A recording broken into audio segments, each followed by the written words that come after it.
Hola, cinèfils i cinèfiles, soc Maria. I avui anem a parlar d'una nova pel·lícula que va ser estrenada el 4 d'octubre, que molts recordareu per...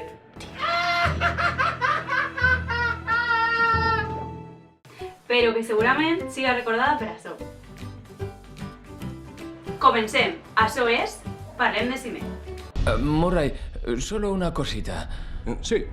Cuando salga, ¿puedes presentarme como Joker?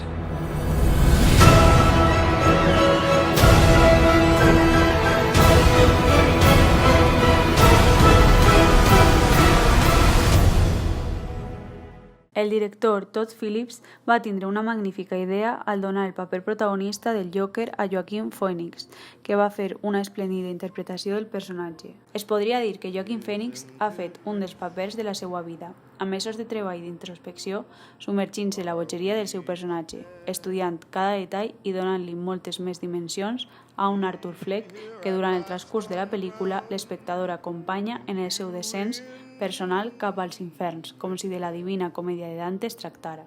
En la meva opinió, el Joker interpretat per Heath Ledger va ser quasi insuperable i amb la seva mort l'actor es va consagrar com a llegenda.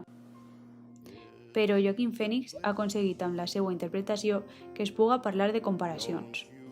Inclús alguns crítics els posicionen per davant del Joker de Ledger.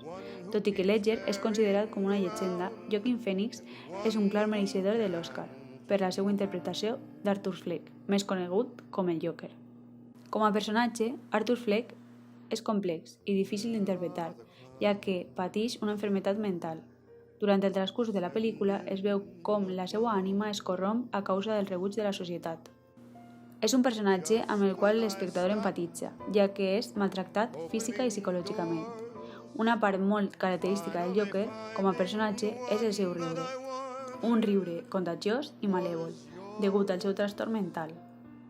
Malgrat estar contínuament reint-se, és una persona trencada per dins, la qual cosa mostra la seva bipolaritat.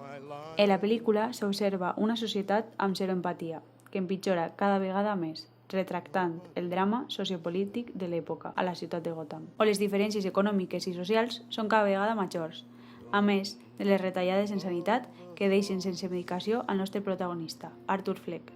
Degut a tot això, es viu una sensació de malestar i tensió que durant tota la pel·lícula es desenvolupa fins a acabar en un moviment violent iniciat per Fleck sense ser conscient, provocat per la locura d'aquest. Podem dir que aquesta pel·lícula és una obra d'art que fa a l'espectador pensar i reflexionar sobre aspectes de la vida i de la societat actual. Per als que pensen que aquesta pel·lícula es tracta d'una pel·lícula d'acció i superherois, es troben molt equivocats. Aquesta pel·lícula és més propera de ser un cine negre o un drama sociopolític que d'una pel·lícula de superherois.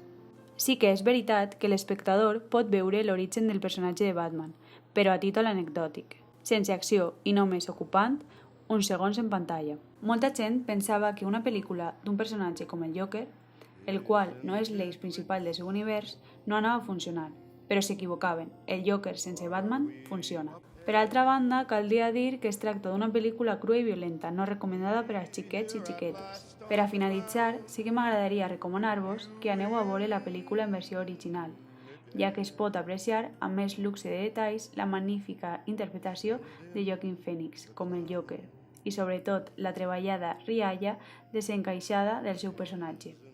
I això és tot per avui, cinèfils i cinèfiles. El pròxim dia parlarem d'una nova pel·lícula que ha eixit fa poquet, Frozen 2. I ja sabeu, donar-li like si us ha agradat el vídeo i deixeu els vostres comentaris sobre la pel·lícula. Us espere en el pròxim vídeo a Parlem de Cine.